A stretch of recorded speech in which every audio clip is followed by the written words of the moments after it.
One of India's closest partners is Israel. It's a relationship that's really flourished over the last couple of decades. We've seen it improve in terms not just of defense and diplomacy, but also science and agriculture in many areas.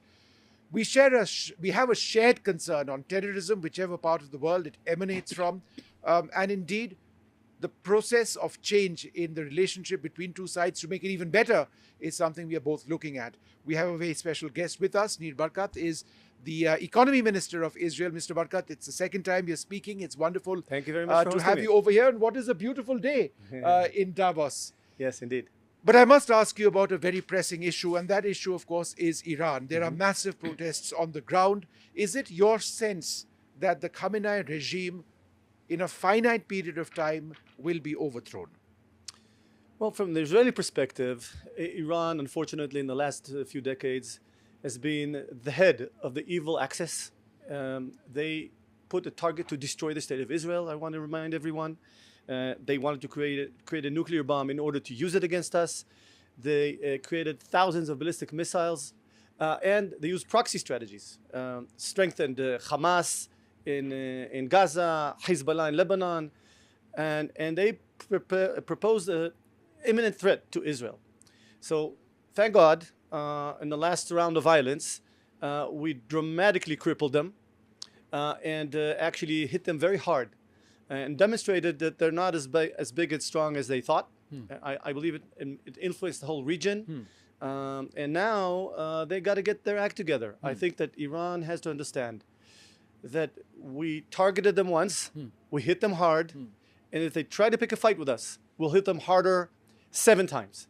So it is amazing to me how the world doesn't care about what's happening internally in Iran.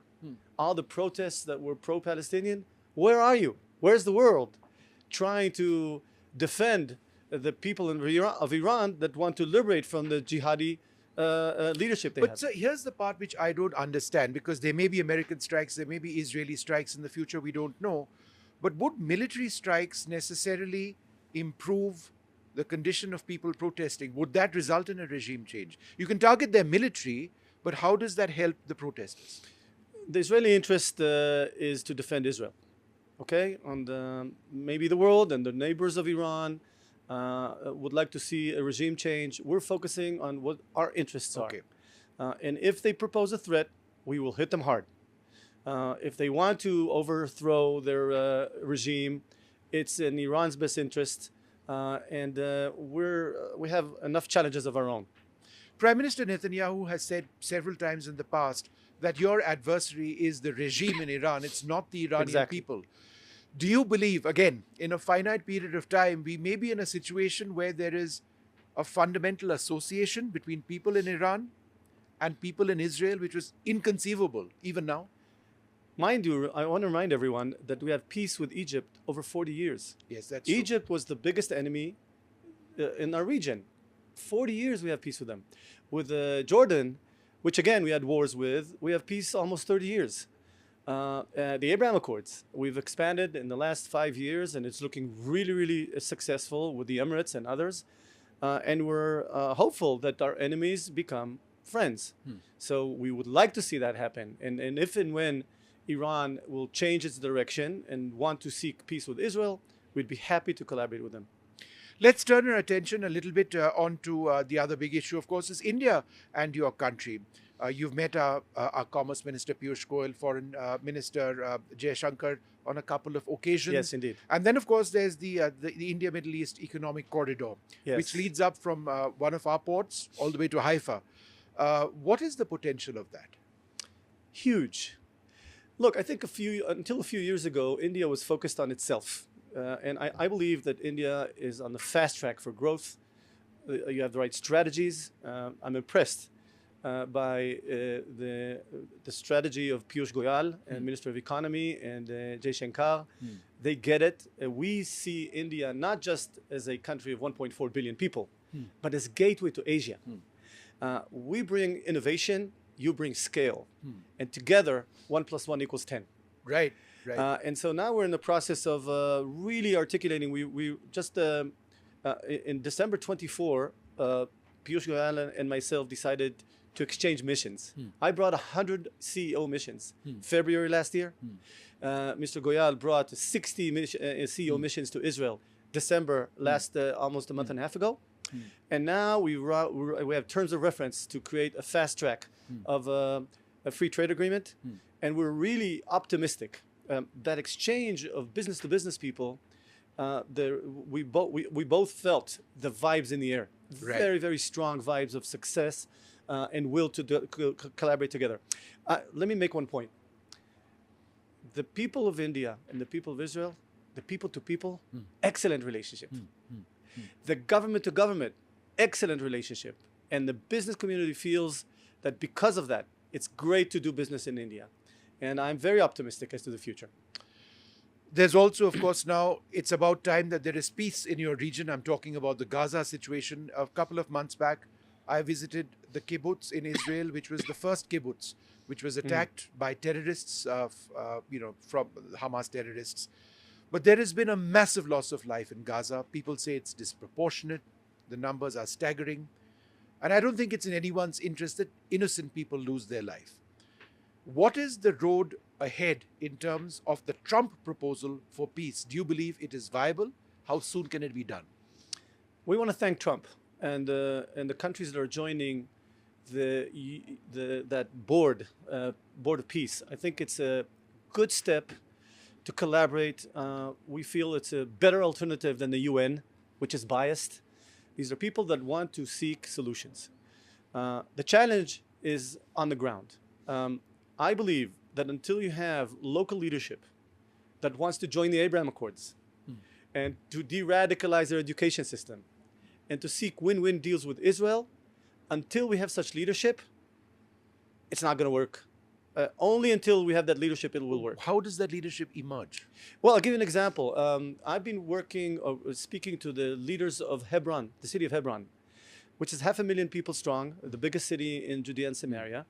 And the sheikhs there gave us a letter of intent saying they want to join the Abraham Accords. They want to leave the PA. They want to do everything opposite from the PA, to recognize Israel as the state of the Jewish people, to collaborate on the economic side, to fight terror with us. That is the role model that we'd like to see develop all over Judea and Samaria. So I believe that the solution in Gaza goes through Hebron. Right. Once you have a role model of collaboration between local leadership, sheikhs that live there, they told me, Minister Barkat, we live here 700 years. And you brought those corrupt Palestinians from Tunisia. And all they did is damage us, damage you. We want to collaborate with Israel. That's a good example of how local leadership, Arab local leadership in Judea and Samaria would like to work with the settlers. By the way, they get along really well with the settlers in Judea and Samaria. So we can create a win-win deal based on not a Palestinian state, but the emirate model. They want to become an emirate. So imagine you have a number of emirates in Judea and Samaria that collaborate with Israel, like the Emirates. The Emirates is their role model. And since we have the deal with the Abraham Accord with the Emirates, the United Emirates, over 600 Israeli companies are located in the Emirates. Our trade grew to $5 billion in just 5 years, just to demonstrate what we could do together with the leaders of Hebron, and hopefully one day with leaders in Gaza, when they come to the plate and say, hey, we change our course. We don't want to destroy the state of Israel. We believe in coexistence. Once that happens, that umbrella of that President Trump is developing will be effective. You talk about potentially smaller emirates, which may be created as a solution. But then there are many, including India, who continue to believe in the two-state solution. That remains problematic for you, right? It's a non-starter. Israel will never agree to this. We have 120 parliament members. 99 voted against it just less than a year ago, because the intention of the Palestinian Authority and people that want a two-state is not to recognize Israel as a Jewish state, but first phase have that state and then destroy us. Right. The Palestinian Authority is paying $1 million to a terrorist that kills an Israeli. The Emirates of Hebron, will fight against terrorism. Will be exactly the opposite, because they recognize us as a state. Today, in Gaza, every dollar you put, you're not going to get 10 cents on the dollar. Because unfortunately, it's not to create jobs, it's not to create the economy. Unfortunately, in Gaza, they've demonstrated that everything they did is to have another October 7. They praise October 7, they want to do it again. In Hebron, every dollar you invest, you get $10 back. So I believe, as a Minister of Economy and Industry, and being Mayor of Jerusalem for 10 years, okay, and being an ex-high-tech entrepreneur, I see the potential. So I think that it's good that we have this board, but practically on the ground, we need local leadership that recognizes us and wants to develop a strategic relationship, a peace relationship with Israel. In terms of the stabilization force, and this is something which many in India would be wanting, will Israel accept Pakistani soldiers? It's been proposed at some levels, pretty vague, but still. Any country that supported terror is not welcome to have put soldiers on the ground in Gaza. We will not accept the Qataris, the Turks, because they've been very supportive of the jihadi organization in Gaza, and we will not trust them having boots on the ground. We don't mind that they're part of the larger organization under Trump's leadership, okay? But boots on the ground, not adversaries to Israel. And that includes Pakistan, just so that I'm clear. Yes.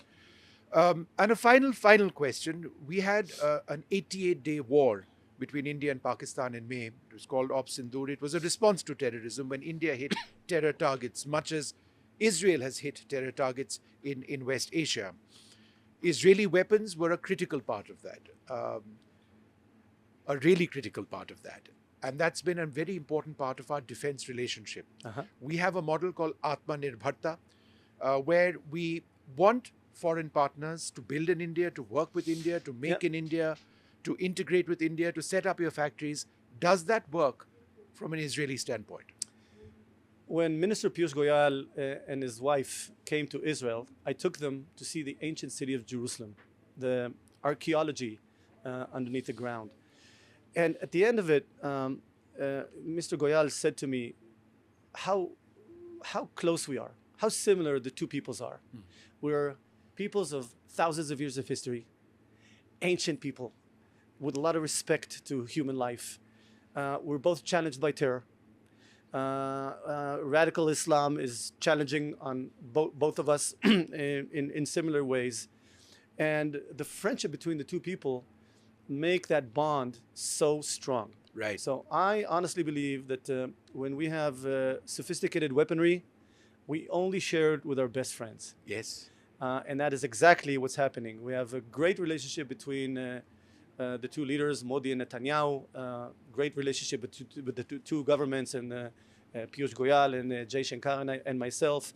And I honestly believe that you're going to see huge growth on all sectors. This is strategic. It's not going to change in the foreseeable future. Thank God. Minister Barkat, wonderful speaking to you. Thank you very much. Pleasure. And I think it's in everyone's interest that there is peace in West Asia, and indeed the scourge of terrorism is dealt with effectively. Thank you very much, sir. My honor and pleasure.